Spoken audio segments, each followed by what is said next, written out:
மறுபடியும் சீமான் சொல்லாரு 234 தொகுதியும் தனி அப்படின்னு. அவர் தெளிவாக முடிவு எடுத்துட்டாரு. விக்கிரவாண்டி இடைத்தேர்தலில் அவர் 2 பாடத்தை படிச்சுட்டாரு. திமுக போலிங் ரொம்ப கூடிட்டு நோட்டாவுக்குள்ள ஓட்டு கூட வேண்டியது குறைஞ்சி போச்சு. அப்போ எந்த வகையிலும் விஜய் விக்கிரவாண்டி ஓட்டர்ஸ் மத்தியில் ஒரு ஆளே இல்லை, அரசியல் இல்லை. 2014 உள்ள பவன் கல்யாண நாயுடு மதிக்கல. 2019 7% நிரூபிச்ச பவன் கல்யாண தான் 24 நாயுடு மதிச்சாரு. 2006 விஜயகாந்த ஜெயலலிதா மதிக்கல, வைகோ தான் மதிச்சாப்புல.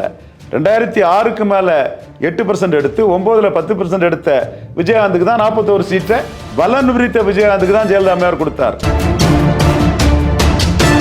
முக்கியமாக இந்த மாதிரியான சர்ச்சைக்குரிய பேச்சு பேசுறது அப்படியே சிறை வரைக்கும் போகலாம், அது இன்னும் கூட தன்னுடைய அரசியல் பாதைக்கு வலு கொடுக்கும் அப்படி எதிர்பார்க்கிறாரு. கண்டிப்பா சிறை வர போனா, சிறைக்கு போன சீமான மோடி சிஎம் கேண்டிடேட்டா ப்ரொஜெக்ட் பண்ணா பெரிய அளவுக்கு இது ஒன்றாகும். எல்லாமே ஸ்கெட்ச் இருக்குது. நீங்க சொன்ன மாதிரி நீங்க சொன்ன தலைவர்கள் எல்லாமே எடப்பாடி, சீமான், அண்ணாமலை இவங்க எல்லாம் ஒன்னா ஆகணுமே. ராஜாஜியும் அண்ணாவும் ஒன்னா இல்லையா? பூனல கையில பிடிச்சிக்கிட்டு ஓட்ட போடுங்க, சர்க்கஸ் மிருகங்கள் மாதிரி நான் திமுக பழக்கி வச்சிருக்கேன்னு முதறிஞ்ச ராஜாஜி சொல்லலையா? கம்யூனிஸ்ட் முதறிஞ்ச ராஜாஜி ஒன்று சேர இல்லையா? முரண்பாடான கருத்துக்கள் கொண்டவங்க. காமராஜர் தோக்கடிக்கணுங்கிற அந்த நெசிட்டி வரும்போது தன்னை சீஃப் மினிஸ்டராக கொண்டு வந்துட்டு அவமானப்படுத்திட்டாங்க, அதுக்கு ரிவெஞ்ச் எடுக்கணும்னு முதறிஞ்ச ராஜாஜி நினைச்ச போது அது சாத்தியப்பட்டது.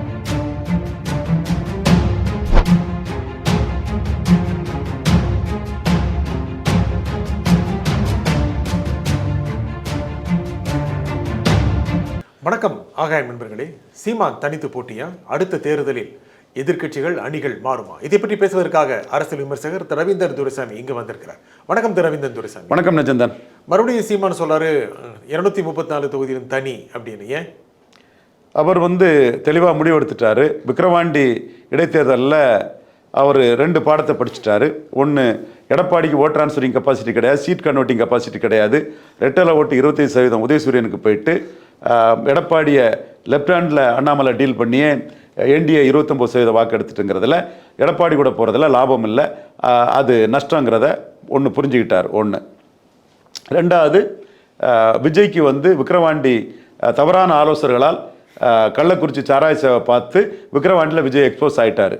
விக்கிரவாண்டியில் விஜய் அந்த சாராய சாவுகளை பார்த்தும் போலிங் குறையலை, திமுக போலிங் ரொம்ப கூடிட்டு நோட்டாவுக்குள்ள ஓட்டு கூட வேண்டியது குறைஞ்சி போச்சு. அப்போ எந்த வகையிலும் விஜய் விக்கிரவாண்டி ஓட்டர்ஸ் மத்தியில் ஒரு ஆளே இல்லை, அரசியல் இல்லை, ஒரு ஆளே இல்லைன்னு நிரூபிட்டு, அப்போ ஒரு ஆளே இல்லாத, தன் கையில் ஓட்டு இல்லாத ஒருத்தர் எங்கே ஓட்டை டிரான்ஸ்ஃபர் பண்ணிவிடுவாருங்கிற எண்ண ஓட்டத்தில் ஒரு ரிப்போர்ட்டர்கிட்ட உனக்கு வேணுமா ஒரு சீட்டு தாரேன்னா விஜய்க்கு வேணுமா ஒரு சீட்டு தாரங்கிற பாணிக்கு சீமான் போயிட்டார். இது எவ்வளோ ரூடாக சொல்லியிருப்பாரா? நீங்கள் சொன்ன மாதிரி ஒரு ரிப்போர்ட்டர்கிட்ட நீ வாங்க உங்களுக்கு ஒரு சீட்டு தரேன் அப்படிங்கிறது விஜய்க்கு சொன்னதா? அது விஜயை பொறுத்தளவில் பலம் நிரூபிச்சுட்டு தான் அடுத்தால தேர்தல் இதுக்குள்ளே தன் ஒரு அரசியல் சக்தியாக வர முடியும். பலம் நிரூபிக்காதவர் ஒவ்வொருத்தரும் ஒவ்வொரு விதமாக தான் பார்ப்பாங்க. அது இப்போ நான் குறைச்சி மதிப்பிடலாம், இன்னொருத்தர் கூட்டி மதிப்பிடலாம். உண்மை எதுங்கிற 2026 தேர்தல் முடிவில் தான் தெரியும். தேர்தல் முடிவில் தன் பலத்தை காட்டக்கூடிய விஜய் வேற, இன்னைக்கு பலம் நிரூபிக்காத விஜய் வேற. இது இந்த வித்தியாசம் அரசியல் தலைவர்களுக்கு தெரியும். சாதாரண உங்களுக்கு விஜய் தான் தெரியும், விஜய்னாலே இத்தனை % ஓட்டுன்னு அவன் மனசில் வச்சுட்டு இருப்பான். 10% வரும், 12 வரும், அவர் 2 வரும் 3 வரும்னு சொல்றவனும் இருக்கிறான். அது நிரூபிச்சாதான் அது 2 3 30 3 எதுனாலும் நிரூபிச்சாதான் அந்த 3. அப்ப நிரூபிக்காதவரை அதை எவனும் அதை மதிக்க மாட்டான் அரசியல் தலைவர்கள். இதைத்தான் நான் எடப்பாடி விஷயத்திலையும் முடிவெடுக்கக்கூடிய கட்சிகள் கூட்டணி போக மாட்டாங்கன்னு சொன்னேன். இப்போ விஜய்க்கும் என்ன வருது வரட்டு, 26 நிரூபிச்சாதான் அது விஜய்க்கு ஓட்டு. 2014 உள்ள பவன் கல்யாண நாயுடு மதிக்கல. 2019 7% நிரூபிச்ச பவன் கல்யாண தான் 24 நாயுடு மதிச்சாரு. 2006 விஜயகாந்த ஜெயலலிதா மதிக்கல, வைகோ தான் மதிச்சாப்புல. 2006 மேல 8% எடுத்து 9 10% எடுத்த விஜயகாந்துக்கு தான் 41 சீட்டை பலன் விரித்த விஜயகாந்துக்கு தான் ஜெயலலிதா அம்மையார் கொடுத்தார். இப்போ அரசியல்ல பலன் விரிக்காத விஜய் பேசுவாங்க. ஒருத்தர் குறைச்சி பேசுவார், இன்னொருத்தர் நம்மகிட்ட நம்ம டைம்ஸுக்கு வரமாட்டாராங்கிறதுல திமுக பயப்படுதுன்னு பேசுறாரு. இதெல்லாம் வெறும் பேச்சு தான். ரியாலிட்டிங்கிறது 26 தமிழக வெற்றி கழகத்தின் சின்னம் எவ்வளோ வாக்கு எடுக்குதுன்னு தேர்தல் ஆணையம் சொல்கிறது தான் உண்மை. இதை வந்து ரவீந்திரன் துரைசாமி ஒத்துக்கிட்டு போக வேண்டியது தான், எல்லாரும் ஒத்துக்கிட்டு போக வேண்டியது தான். அது வராத வர விஜய் வந்து பல நிரூபிக்காதவராக தான் கருதப்படுவார். ஆனால் சீமான் காத்திருந்தார்ல, கண்டிப்பாக சீமான் எதிர்பார்த்திருந்தார். சீமான் வந்து நான் சொன்ன இதையே 8% மக்களவையில் 2 மடங்கு வந்தால் சட்டமன்றத்தில் 3 மடங்கு வருவார். நான் சொன்னதையே 3 மடங்கு சட்டமன்றத்தில் வருவன்னு முன்னெடுத்துட்டு போயிருக்கணும். அந்த இடத்துல சீமான் வந்து கொஞ்சம் வந்து காத்திருந்தாருங்கிறது உண்மைதான். முக்கியமாக தம்பி தான் சொல்லணும் அப்படிங்கிறதுல விஜய் வரமாட்டாரா அப்படின்னு எதிர்பார்த்து காத்திருந்தார். கண்டிப்பாக அதில் சந்தேகமே இல்லை. சீமானுக்கு கணிப்பில் விஜய் வந்து தன்னை சிஎம்மா சொன்னால் தான் சிஎம்மா வந்துடலான்னு கூட அவர் கணக்கிட்டு இருக்கலாம். ஆனால் அது அவருக்கு மக்கள் மத்தியில், அவருடைய தொண்டர்கள் மத்தியில் ஒரு சரிவு தானே. கண்டிப்பாக அதில் எந்த மாற்றமும் இல்லை. அதுலேருந்து இப்போ தான் அவர் ரெக்கவர் ஆகி டாப் கேரில் போயிட்டுருக்கிறாரு. காரணம் விக்கிரவாண்டியில் விஜய்க்கு ஒன்றும் இல்லைங்கிறது தெள்ள தெளிவாக எக்ஸ்போஸ் ஆகிட்டு, தவறான ஆலோசகர்கள் கள்ளக்குறிச்சியில் கொண்டு விட்டு விஜய் எக்ஸ்போஸ் பண்ணி விட்டுட்டாங்க. ரெக்கவர் ஆகிறா நீ சொன்னதுலேயே விஜய் நிராகரிச்சிட்டார், அப்படி தானே? அது நம்ம அந்த அளவுக்கு அதை சொல்ல முடியாது. காரணம் மைக் படம் போட்டு விஜய திமுக அணியில் உள்ள 39 பேரும் நிராகரித்த பிறகு பப்ளிசிட்டிக்காக மைக் படத்தை போட்டு சீமானுக்கு ஆதரவாக வந்தது விஜய் தான். ஆனால் இப்போதைக்கு அடுத்த தேர்தலில் கூட்டணிலாம் இல்லை அப்படின்னு விஜய் நாசுக்காவோ இல்லை தெளிவாவோ இல்லை கராராவோ விக்கிரவாண்டியில் நடுலன்னு சொன்னதுமே மேட்ரு ஒரு யங் சூப்பர் ஸ்டார் சிவகார்த்திகேயனை சீமான் ப்ரொஜெக்ட் பண்ணிட்டாரு. சிவகார்த்திகேயனை பார்த்து அந்த ஃபோட்டோலாம் போட்டுட்டாரு. தன்னோட பேச்சுகள்லையும் தம்பி சிவகார்த்திகேயன் அதை பண்ணுறாரு. சிவகார்த்திகேயன் கூட சீமான் அண்ணன் என்னை வந்து கடிஞ்சுக்கிடுவார், என்ன திருத்துவாருன்னு சொல்லும்போது அதுக்கு இன்னைக்கு 4 லட்சம் வியூஸுக்கு மேலே சிவகார்த்திகேயன் சீமானும் போது வியூஸ் அள்ளிட்டு போகுதுன்னா நாம் தமிழர் தம்பிகள் வந்து சிவகார்த்திகேயன் தான் நமக்கு சாதகமானவர், விஜய் அல்ல, விஜய் அண்ணனுக்கு உள்ளே வச்சு புறமொன்று பேசக்கூடிய ஒரு சதிகார செயலில் சீமான்கிட்ட ஈடுபட்டார் விஜய்ங்கிறத நாம் தமிழர் தொண்டர்களும் சீமானின் தம்பிகளும் இன்னைக்கு தெளிவாக புரிஞ்சுக்கிட்டாங்க. அதை கோடிட்டு காட்டக்கூடிய அளவுக்கு நம்ம மேலே பற்றுதல் உள்ள தம்பி சிவகார்த்திகேயன் தாங்கிறத சீமான் வந்து சிவகார்த்தியனை பற்றி பேசுகிறாரு. யங் சூப்பர் ஸ்டார் சிவகார்த்திகேயனுக்கு பெரிய ஒரு முக்கியத்துவத்தை கொடுக்குறாரு. அது வந்து விக்கிரவாண்டி தேர்தலில் விஜய் எடுத்த முடிவு தான் காரணம். சீமான்கிட்ட விஜய் அதில் எக்ஸ்போஸ் ஆகிட்டார். 4.5% தான் சீமானுக்கு வாக்குன்னு சொல்லும்போது விஜய் மைக் படம் போட்டு ஆதரித்தாலோ ஏதோ ஒரு ஆதரவு கொடுத்தாலோ அது 6% இருந்தால் விஜய்க்கும் அங்கே வாக்கு இல்லைன்னு ஆயிரும். ஸோ அதில் எக்ஸ்போஸ் ஆகாண்டாங்கிறதுக்காக விஜய் இல்லாத ஓட்டுக்கு நடுவில் வச்சார். அவருக்கு விக்கிரவாண்டியில் ஒன்றும் கிடையாதுங்கிறது அவர் கள்ளக்குறிச்சியில் போயும் திமுக வாக்கு உயர்ந்தது, போலிங் உயர்ந்தது, நோட்டாவுக்கு வாக்கு குறைஞ்சதில் விஜய் விக்கிரவாண்டியில் ஒன்றும் இல்லைங்கிறது எக்ஸ்போஸ் ஆச்சு. இது சாதாரண ஒரு அரசியல் பொலிட்டிக்கல் ஸ்ட்ராட்டஜிஸ்டாக இருக்கக்கூடிய ரவீந்திரன் துரைசாமி தெரிஞ்சது. 4 தேர்தலை சந்தித்த ஒரு தலைவர் சீமானுக்கு தெரியாதா? தெளிவாக சீமானுக்கும் அது தெரியுது. ஆனால் விஜய் சாதுரியமாக செயல்பட்டார்ல, எப்படி சீமானை டீல் பண்ணணும் அப்படிங்கிறத அளவுக்கு பண்ணிட்டார்ல. விஜயை பொறுத்தளவில் அவர் சாதுரியமாக செயல்பட்டிருந்தால் 2024 வந்திருக்கணும். கள்ளக்குறிச்சியில் யாருக்கும் கள்ளக்குறிச்சிக்குள்ளே போய் சாராய சாவுக்கு போயிருக்கக்கூடாது. இந்த 2 இடத்துலையும் அவர் எக்ஸ்போஸ் ஆகிட்டார். 2024 களத்துக்குள்ளே வராமல் சிஏ எதிர்ப்புன்னு சொல்லும்போது 47% வாக்கெடுத்த ஸ்டாலினை முன்னிறுத்தி எடுத்த திமுக அணியில் நவாஸ் கனியிலிருந்து திருமாவளவன் வந்து ஒருத்தர் கூட விஜய் ரசிகர்கள் ஒரு பொலிட்டிக்கல் ஃபோல்ஸாட்டு கருதலை. அப்புறம் இவர் தான் மைக் படத்தை போட்டதும் சீமான் என் தம்பி மைக் படத்தை போட்டான்னு பேசினாப்புல. 2021 சீமான் விஜயெல்லாம் ஒரு ஆளான்னு அடித்து அவரை விமர்சனம் பண்ணி 6.8% வாக்கெடுத்தார். அதே சீமான் வந்து 2024 என் தம்பி விஜய்னு சொல்லி 1.4% வாக்கு உயர்ந்து 8.2% வாக்கு எடுத்தார். அந்த 1.4% வாக்கு உயர்ந்ததில் விஜய் பங்கு எடுத்துக்கலாம். இதுதான் 2024 விஜய்க்குள்ள இம்பார்ட்டன்ஸ். திமுக அணியில் ஒருத்தர் கூட சிஏ எதிர்ப்பை ஒரு பொருட்டாட்டே கருதாமல் அப்படியே தட்டி விட்டுட்டாப்புல.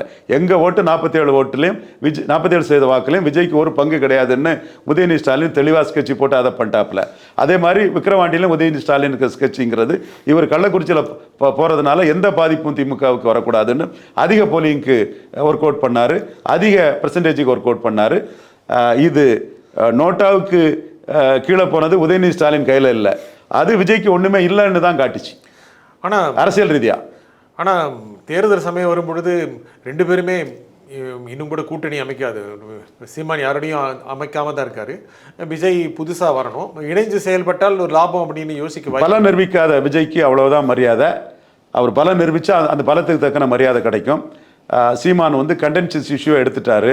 அருந்ததியர் மேட்டரில் வந்து என்னுடைய தேவேந்திரகுல வேளாளர் பறையர் குறவர் இடத்தை எப்படி எடுத்து கொடுக்கலாம், பொதுவில் இருந்து 10% இடபிள்யூஎஸ் எடுத்து கொடுத்த மாதிரி எடுத்து கொடுத்துருக்கேன்னு ஸ்டாலினுக்கு எதிராக பேசுகிறாரு. அதை ஆதரித்த எடப்பாடி பழனிசாமியை விமர்சிக்கிறாரு. அந்த விஷயத்தில் எடப்பாடியை முரண்பட்டு வந்த கிருஷ்ணசாமிக்கு ஒரு டேட்டா வச்சு திருமாவளவனை கார்னர் பண்ணுறாரு. திருமாவளவனே எங்கள் கூட்டணியை யாரும் பிரிக்க முடியாது திமுக கூட்டணின்னு சொல்கிறாருன்னு சொன்னால் அந்த ஒரு கண்டென்ஷியஸ் இஷ்யூ எடுத்துட்டாரு. வீரப்பன் கொள்ளக்காரனா கருணாநிதிக்கும் ஜெயலலிதாவுக்கு என்ன பேருங்கிற அடுத்த இஷ்யூ எடுத்துட்டாரு. காரணம், ஒரே குட்டையில் ஊறிய மட்டைகள்னு பெருந்தலைவர் காமராஜ் 38% வாக்களை 71ஆம் ஆண்டு வச்சிருந்தாரு. பாராவும் மூப்பனாரும் 37% வாக்கள் 77 எடுத்திருந்தாங்க தனித்தனியாக. அந்த வாக்காளர்கள், அந்த குடும்பம், அந்த மாற்று தேசிய எண்ணம் கொண்டவர்கள், அதை மையமாக வச்சு அண்ணாமலை வந்து தான் திமுக அண்ணா திமுகவுக்கு மாற்றுன்னு பெருந்தலைவர் காமராஜ் கூறிய ஒரே குட்டையில் ஊறிய மட்டைகள்ங்கிறத முன்னெடுத்து அவர் அரசியல் களம் வரும்போது சீமானு நாம மாற்று, நாம பறையர் தேவேந்திரர் குறவருக்கான மாற்று, வண்ணார் நாவிதர் குயவர் போயர் ஒட்டருக்கான மாற்றுன்னு நாமளும் 100% கம்யூனிட்டிக்கான மாற்றுங்கிறத அண்ணாமலையோட அந்த அரசியல் அதிரடிக்கு அதை புரிஞ்சுக்கிட்டு தான் மாற்றுங்கிறதுல சீமான் போக ஆரம்பிச்சிட்டாரு. இதுதான் சீமானுக்கு பாதை தெளிவாக இருக்குது. ஆனால் ரொம்ப கடுமையாக இப்போது பேசுகிறாரு, கடுமையான விமர்சனம் பண்ணுறாரு. செய்யக்கூடாது, கலைஞரை கடுமையான பாடல் மூலம் விமர்சிக்கிறாரு. அதன் மூலம் பயன்படுத்தப்பட்ட வார்த்தை தொடர்பாக அவருக்கு வழக்கு கூட இருக்குது. பரவாயில்ல, வழக்கு வரட்டும் அப்படின்னு எதிர்பார்க்குறாரா? அது வந்து விளம்பரமாக இருக்கும், அரசியலுக்கு பயன்படும் நினைக்கிறாரா? கண்டிப்பாக விஜயை பற்றி அவர் பேசுனதும் விளம்பரம் குறைவாக இருக்கக்கூடிய சீமானுக்கு கூடுதல் விளம்பரம் தான் அது. இன்னொன்று, சீமான் விஜய்கிட்ட வந்து முரண்படும் போது பறையர்களுக்காக நிற்கிறாரு, தேவேந்திரர்களுக்காக நிற்கிறாரு, வண்ணாருக்காக நிற்கிறாரு, ஜாதிவாரி கணக்கெடுப்புக்காக நிற்கிறாரு, நாதியருக்காக நிற்கிறாரு, செங்குந்தருக்காக நிற்கிறாரு, முத்திரையருக்காக நிற்கிறாரு. அதெல்லாம் மக்கள்கிட்ட ரீச் ஆகுது. ஏன் இதில் விலகி இப்போ என்ன நிற்கிறான் போது ரீச் ஆகுது. சீமானுக்கு தேவை அதுதான். தினத்தந்தி பாலசுப்ரமணியத்தன் நாடார் சமூகத்தை சேர்ந்தவர், நானும் நாடார் சமூகத்தை சேர்ந்தவன் தான். சீமானுக்கு கொள்கைகள் வேறு, என்னோட கொள்கைகள் வேறுங்கிறத நான் அடித்து ஆணித்தரமாக தான் சொல்லுவேன். பட் அவர் கில்லிங் இன் சைலன்ஸ் சீமானை செய்யக்கூடாதுங்கிறத தெளிவாக இருப்பேன். 5% தான்னு சீமானுக்கு எதிராக தினத்தந்தியில் போட்டாங்க. 8% வந்தாப்புல. நான் ஒருத்தன் தான் 2 மடங்கு வருவாருன்னு சொன்னேன். சுமன் ஸ்ரீராமன் ஐயா 2% சொன்னார். சகோதரர் குபேந்திரன் 4% சொன்னாப்புல. யாருமே சொல்லலை. பட் சீமான் அதில் ஒரு விஷயம் ஸ்ட்ராட்டஜிக்கலாக என்னோட அந்த கருத்தை எடுத்துக்கிட்டு 2 மடங்கு மேலே வருவார், சட்டமன்றத்தில் அவர் தலைமையில் 3 மடங்கு வருவாருங்கிறத எடுத்துகிட்டு போயிருக்கணும். அதில் வந்து அவர் எதிர்பார்த்த பெர்சன்டேஜ் வரல. போயர் ஒட்டர் போன்ற சம்பவங்கள் வந்து விஜயகாந்த் சிம்பதியில் அதிமுகவுக்கு போயிட்டு, மாற்றணி அண்ணாமலை வந்ததில் இந்து நாடார்கள் வாக்குகளே பெருமளவு அண்ணாமலைக்கு போயிட்டு, ஸோ அந்த வகையில் அவர் 12 எதிர்பார்த்திருப்பார். 8 வந்ததும் அவர் சீமானுக்கு ஒரு சோர்வு ஏற்பட்டது உண்மைதான். அந்த அடிப்படையில் மைக் சின்னத்தை போட்ட விஜய் வந்து நம்மளை சிஎம் கேண்டிடேட்டாக சொல்லுவாருன்னு நினச்சாரு. அது விக்ரவாண்டியில் எக்ஸ்போஸ் ஆனவும் இப்போ மீண்டும் வந்து கம் வாட்மேன்னு அவரோட பாதையில் தெளிவாக போகிறார். முக்கியமாக இந்த மாதிரியான சர்ச்சைக்குரிய பேச்சு பேசுறது அப்படியே சிறை வரைக்கும் போகலாம், அது இன்னும் கூட தன்னுடைய அரசியல் பாதைக்கு வலு கொடுக்கும் அப்படி எதிர்பார்க்குறாரு. கண்டிப்பாக சிறை வரை போனால், சிறைக்கு போன சீமான மோடி சிஎம் கேண்டிடேட்டாக ப்ரொஜெக்ட் பண்ணால் பெரிய அளவுக்கு இது ஒன்றாகும். எல்லாமே ஸ்கெட்ச் இருக்குது. மோடிங்கிற ஒரு மேலே இருக்கிறது தான் தமிழ்நாடு அரசியலுக்குள்ளே பல நகர்வுகள் வந்து எல்லாரும் எதிர்பார்க்காத நகர்வுகளுக்கு காரணமாக இருந்தது. சசிகலா அம்மையார் வந்து எல்லாரும் சொன்னாங்க, சசிகலா அம்மையார் 99% சசிகலா அம்மையார் அதிமுக பிடிப்பாங்கன்னு. பிடிச்சிருந்தாங்கன்னா இன்றைக்கி அவங்க தான் சீஃப் மினிஸ்டர். இன்னைக்கு அவங்க இன்னைக்கு இந்தியாவில் டால் பொலிட்டிக்ஸ் பண்ணுவாங்க, மோடிக்கு எதிராக அரசியல் பண்ணிகிட்டு இருப்பாங்க. அதை மோடி வந்து மற்றவங்க கணக்கில் இருந்து, பலரோட கணக்கில் இருந்து, இலகணேசன், சுப்பிரமணிய சாமி, பொன் ராதாகிருஷ்ணன், இன்னும் எத்தனை அரசியல் விமர்சகர்கள் எத்தனை பேர் கணக்கில் இருந்து மாற்றி நாம் அதில் தெளிவாக சொன்னோம். உடைச்சி வந்து அதை மாற்றி அமைச்சது மோடி. அது அவருக்கு லாபங்கிறதுல தெளிவாக இருந்தார் அவர். அதனால தான் நம்ம பிஜேபி இன்க்ளூசிவ் அலையன்ஸில் சசிகலா அம்மையார் வர முடியாதுன்னு 2021 நம்ம சொன்னது முழுக்க சரியாச்சு. இப்பவும் பாஜக டெல்லி தலைமையில் 8% வாக்கெடுத்த சீமான ஒரு சிஎம் கேண்டிடேட்டுங்கிற பார்வையில் பாஜக ஸ்ட்ராட்டஜிக்கல் டீம் வந்து பல ஆப்ஷன்ஸில், பல ப்ராபபிலிட்டிஸில் சீமான் நம்மக்கிட்ட வருவாரா, அவரோட 8% வாக்குகளும் யாருன்னா கிறிஸ்தவ முஸ்லீம் வாக்கு இல்லை. முஸ்லீம் சிறைக்கைதிகள் விடுதலைக்கு அவர் போராடினாலும் அவங்க வந்து ஆர்எஸ்எஸ்க்கு எதிராக திமுக காங்கிரஸுக்கு தான் போட்டிருக்காங்க. அவர் கிறிஸ்தவ பின்னணியிலிருந்து வந்தவர்னாலும் கிறிஸ்தவர்கள் வாக்குகள் கன்னியாகுமரி மாவட்டத்தில் கைக்கு தான் விழுந்திருக்குது. விஜய் ஆதரிச்சும் கைக்கு தான் விழுந்திருக்குது. ஸோ அவருக்கு வாக்குகள் 8% வாக்குகள் நிதிஷ்குமார் கன்ஷிரா மாறிப்பட்ட அரசியல் பிரதித்துவம் இல்லாத வாக்குகளும் சமூகத்தை சேர்ந்த வாக்குகளும் மிலிட்டண்டா வேலுப்பிள்ளை பிரபாகரன் தமிழின தலைவர் என்று சொல்வதற்குள்ள இடைநிலை சமுதாயத்தில் உள்ள கேடர்ஸ் வாக்குகளும் அரசியல் அதிகாரமற்ற சமூகத்தை சேர்ந்த மாஸ் ஓட்டு தான் அவர்கிட்ட இருக்குது. ஸோ அவரை முன்னிறுத்தி நாம் இது பண்ணால் 2029க்கு நமக்கு பெரும்பலனாக இருக்குன்னு பிஜேபி ஸ்ட்ராட்டஜிக்கல் டீம் உணர்றாங்க. ஏன் சகோதரர் பிரியன் போன்றவங்களே இன்னைக்கு பல தொலைக்காட்சிகள்லையும் அதை சொல்லக்கூடிய அளவுக்கு சீமானுக்கு ஒரு பெரிய இம்பார்ட்டன்ஸ் வந்து இன்னைக்கு இருக்குதுங்கிறதா உண்மை. முக்கியமாக திரு கே நேரு சொல்கிறாரு 2024 சந்தித்தது போல 2024 சந்தித்தது போல திமுக கூட்டணி சந்திக்க முடியாது 26 பல ஒருங்கிணைப்புகள் நடைபெறும் அரசியலில் அப்படி எதிர்பார்த்து சொல்கிறாரு. இது எதிர்க்கட்சிகள் வேறு விதமாக ஒன்றிணையும் அப்படின்னு நினைக்கிறாரா நேரு? அவரோட பின்புலம், அவரோட அரசியல் அறிவு, ஆர்கனைஸ் கெப்பாசிட்டி எல்லாம் நான் கணக்கு பண்ணுற மாதிரி தான் இருக்குது. திருச்சி ரெட்டியார் வேலுச்சாமி அண்ணன்ட்ட கேட்டால் இன்னும் எனக்கு அது சரியாக தெரியும். ரொம்ப திமுகவில் ஸ்ட்ராட்டஜிக்கலாக விவரமான ஒரு ஆளாக நகர் இருக்கிறார். அப்போ அவர் சில இதுகளை அசஸ் பண்ணி வரார். பட் திமுக அணி இன்டாக்டாக இருக்குங்கிறது அவருக்கு தெரியும்.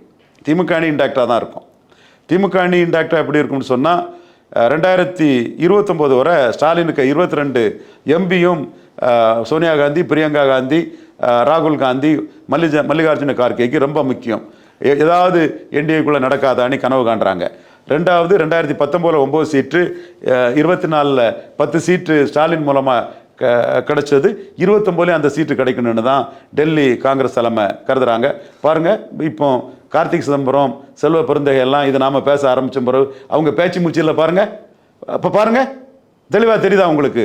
அப்போ இந்த 2 பாயிண்ட்லேயும் அவங்க வந்து இந்தியா கூட்டணி இந்தியாவில் பனாலானா மோடி 4வது முறை வந்துடுவாங்கன்னு அவங்களுக்கு தெரியும். ஸோ இந்தியா கூட்டணி பனால் ஆகக்கூடாதுங்கிறதுக்காக 29 வரை காங்கிரஸ் அட்ஜஸ்ட் பண்ணி தான் போவாங்க. 9-10 சீட்டு கொடுத்தாங்கனால லாபமும் அதில் இருக்க அட்ஜஸ்ட் பண்ணி தான் போவாங்க. திருமாவளவன் இந்த அருந்ததியர் விஷயத்தை சீமான் எடுத்து களமாடினதுமே பிரிக்க சதின்ட்டாரு. நான் திமுக கூட்டணியில் தான் இருப்பேன்னு சொல்கிறாரு. What else? எல்லாருமே திமுக கூட்டணியில் தான் இன்டாக்டாக இருப்பாங்க. சீட்டுங்கிறது வந்து நாளைக்கு எல்லா இடத்துலையும் முன்ன பின்ன சின்ன சின்ன பிரச்சனைகள் வரத்தான் செய்யும். மற்ற இது வந்து இன்னைக்குள்ள காலகட்டம் ஒரே குட்டையில் மூறிய மட்டைகள்னு அண்ணாமலை என்டிஏ ஒன்றாக கொண்டு போய் இந்த தேசியம்ங்கிறதுல கொங்கு வேளாளர் தேசிய எண்ணம் கொண்ட கொங்கு வேளாளர் சமூகத்தை வந்து ஜனவரிக்குள்ளே இருந்து கிராமமாக ஆர்கனைஸ் பண்ணக்கூடிய வேலையை அவர் பார்ப்பார். சீமான் அதை புரிஞ்சுக்கிட்டு வீரப்பன் கொள்ளக்காரம்னா கருணாநிதிக்கும் ஜெயலலிதாவுக்கு என்ன பேர், ஏக்கர் கணக்கில் இடுகாட்டில் எம்ஜிஆர் ஜெயலலிதா கருணாநிதிக்கு ஏன் இடம்னு திமுக அண்ணா திமுகவுக்கு எதிரான இதை பண்ணிட்டாப்புல. தம்பி ஹரீஷ் போன்றவங்கலாம் வருத்தப்படுறாங்க. பட் சீமான் அண்ணாமலை மாற்றுன்னு வரும்போது சீமான் நான் மாற்றுங்கிற இதை பேசுகிறாரு. தென் எடப்பாடி அவர் மீண்டும் அதிமுக ஆட்சிங்கிறது தான் அவர் வரப்போகிற எல்லாத்துக்கிட்டையுமே சொல்லிட்டு இருக்காரு. இதை பேசுங்கன்னு தான் சொல்கிறாரு. அவங்க ஆட்சியில் இருந்தவங்க, அது 2வது பெரிய கட்சி அவங்க தான், அதில் எந்த மாற்றமும் இல்லை. வன்னியர்கள் ஆதரவிலையும் கேப்டன் விஜயகாந்த் செல்வாக்கில் 2வது பெரிய கட்சியாக ஜம்முன்னு இருக்கிறாங்க. ஸோ இந்த 3 பேருமே வந்து பிரைமரி ஃபோர்ஸாக தான் களத்துக்குள்ளே நிற்கிறாங்க. இதுக்குள்ள ரீஅலைன்மெண்ட் வராதுன்னு சொல்ல முடியாது, அதில் சான்ஸ் எடுக்க முடியாது. ஏன்? நானே இருக்கிறேனே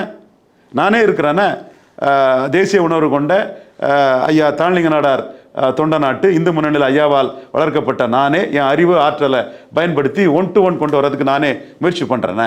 அந்த 1-to-1 கொண்டு வந்தால் தான் முக ஸ்டாலினை தோக்கடிக்க முடியுங்கிறதுல 1-to-1 தான் அதுக்கு சரியாக இருக்கும்ங்கிற ஒரு முயற்சி இருக்குது. அதுக்கு என்டிஏ, சீமான், ஐயா எடப்பாடி பழனிசாமி எல்லாரும் என்னோட ப்ரொபோசலுக்கு ரெடியாகி வரணும். வருவாங்களான்னு சொல்ல முடியாது. ஸோ அதற்கான முயற்சி இருக்குங்கிறதையும் நெஹ்ரு உணர்றாரு. நெஹ்ரு என்ன சென்ஸ் பண்ணியிருக்கேன்னு நினைக்கிறீங்க? முக்கியமாக ரீஅலைன்மெண்ட் ஆஃப் ஃபோர்ஸஸ் இருக்கும் அப்படின்னு நினைக்கிறார். அப்படின்னா எதிர்க்கட்சிகள் எல்லாம் ஒன்றிணைந்து கலைஞருக்கு 98ஆம் ஆண்டு ராமதாஸும் ஜெயலலிதா அம்மையாரும் சேர மாட்டாங்கங்கிறதுல ஒரு ரூடு சாக்க முத்தமிழர் கலைஞருக்கு நான் கொடுத்தது ரவீந்திரன் துரைசாமிங்கிறது அமைச்சர் நேருக்கு தெளிவாக தெரியுது. இவனுவெல்லாம் சொன்னால் செய்வானுங்க, ஏதாவது அதுக்குள்ள முயற்சியை பண்ணுவானுங்க, டூ ஆர் டைன்னு இன்டிபேக்டிவலாக ஒர்க் பண்ணுவானுங்கிறது நேருக்கு தெரியுது. பட் நான் வந்து ரியாலிட்டியை ஒத்துக்கிறேன். ஸ்டாலினோட பொசிஷன் 62 காமராஜ் பொசிஷனில் கூட்டணியில் பலமாக இருக்காருன்னு ரியாலிட்டியை ஒத்துக்கிறேன். தென் ட்ரை டு கோ பியாண்ட் தட்னு தோற்கடிக்கப்பட முடியாதவர் அல்ல ஸ்டாலின். 1-to-1 தோற்கடிக்கணும்னு முயற்சிகளை நான் ஈடுபடுறேன். யார் தோற்கடிக்க முடியும்? யார் முடியும்? எல்லாரும் 23, 18, 8 ஒன்றா சேர்ந்தா 49 சேருமா? அதற்கான முயற்சியில் நான் ஈடுபட தயாராக இருக்கிறேன். அவங்க தயாராகணுமே. எஸ், அது please Carter nut to crack Herculean task. But அதை ஒரு தேசிய எண்ணம் கொண்டானா அதை வந்து ஒரு இதாட்டு செய்து முடிக்கணும்னு ஆசைப்படுறேன். அந்த மாதிரி நீங்கள் சொன்ன மாதிரி நீங்கள் சொன்ன தலைவர்கள் எல்லாமே எடப்பாடி, சீமான், அண்ணாமலை இவங்கெல்லாம் ஒன்றா ஆகணுமே. எஸ், ராஜாஜியும் அண்ணாவும் ஒன்றாங்க இல்லையா? பூனலை கையில் பிடிச்சிக்கிட்டு ஓட்டை போடுங்க, சர்க்கஸ் மிருகங்கள் மாதிரி நான் திமுக பழக்கி வச்சிருக்கேன்னு மூதறிஞர் ராஜாஜி சொல்லலையா? கம்யூனிஸ்ட் மூதறிஞர் ராஜாஜி ஒன்று சேர இல்லையா? முரண்பாடான கருத்துக்கள் கொண்டவங்க. காமராஜர் தோக்கடிக்கணுங்கிற அந்த நெசிட்டி வரும்போது தன்னை சீஃப் மினிஸ்டராக கொண்டு வந்துட்டு அவமானப்படுத்திட்டாங்க, அதுக்கு ரிவெஞ்ச் எடுக்கணும்னு மூதறிஞர் ராஜாஜி நினைச்ச போது அது சாத்தியப்பட்டது. இன்னைக்கு அப்படிப்பட்ட ஒரு சூழ்நிலை இல்லை. எல்லாரும் தங்கள் லாபத்தை பார்க்குறாங்க. மோடி தன் லாபத்தை 2029 மையமாக வச்சு யோசிக்கிறாரு. மோடிக்காக யோசிக்கக்கூடிய எங்க கணக்கும் அதுதான். சீமான் வந்து பெரியார் ஒழிக நம்ம கொள்கை இல்லை, வேலுப்பிள்ளை பிரபாகரன் வாழ்க்கை தான் நம்ம கொள்கைன்னு பாசிட்டிவாக தனக்கு என்ன நடக்குன்னு பார்க்குறாரு. சும்மா திமுக எதிர்ப்புன்னு கலைஞருக்கு உள்ள எதிர்ப்பு மு.க. ஸ்டாலினுக்கு இல்லை. இல்லாத ஒன்றை சொல்லிக்கிட்டு ஆட்களை அனுப்பி விட்டுக்கிட்டு ஆட்களை பேச வச்சுக்கிட்டு எடப்பாடி ஏமாந்துட்டு இருக்காரு. அதுவும் ஏமாற்றம்னு அவருக்கு தெரியும். இந்த 3 சக்திகளும் ஒன்றா ஒரு புள்ளியில் வந்தாதான் ஒரு காமன் கேண்டிடேட் கூட சீஃப் மினிஸ்டராக வரலாம். எடப்பாடியை முன்னிறுத்தினா அது தேராது, வேஸ்ட்டு, நானே அதுக்குள்ளே நிற்க மாட்டேன். ஸோ இந்த மாதிரிப்பட்ட ஒரு இதுக்குள்ள ஒரு ரீஅலைன்மெண்ட் நடந்துடலான்னு நெஹ்ரு நினைக்கிறாரு. One must be alert in politics. Nehru is very very alert in politics. திமுகவுக்குள்ள அரசியல்வாதிகளே நுணுக்கமாக அரசியலை பேசக்கூடிய ஒரு நபராக நெஹ்ரு இருக்கிறாரு. பல பேட்டிகளை பார்க்குறாரு. 71 ஓட்டிங் பேட்டர்னை பற்றி பேசுகிறாரு. திமுகவுக்கு 2வது மீண்டும் ஒரு சான்ஸ் வருங்கிற சூழ்நிலையை அவர் உணர்றாரு. எல்லாமே அவர் பார்க்கக்கூடிய ஒரு நல்ல ஒரு ஸ்ட்ராட்டஜிஸ்டாகட்டும் கிரவுண்ட் லெவல் பொலிட்டிஷியன் ஆகட்டும் நெஹ்ரு இருக்கிறார். ஒரு கிரவுண்ட் லெவல் பொலிட்டிஷியன் ஸ்ட்ராட்டஜிஸ்டாக இருக்கிறது வந்து அபூர்வம். நெஹ்ருகிட்ட ரெண்டுமே இருக்குது. என்ன பண்ணின்னு வேலுச்சாமி அண்ணன்ட்ட தான் கேட்கணும். நான் கேட்டுக்கிறேன் சார். இந்த நிகழ்ச்சியின் கருத்தில் குறிப்பாக ரவீந்திரன் துரைசாமி மிக்க நன்றி. நன்றி. மீண்டும் ஒரு நிகழ்ச்சி சந்திப்போம். நன்றி, வணக்கம்.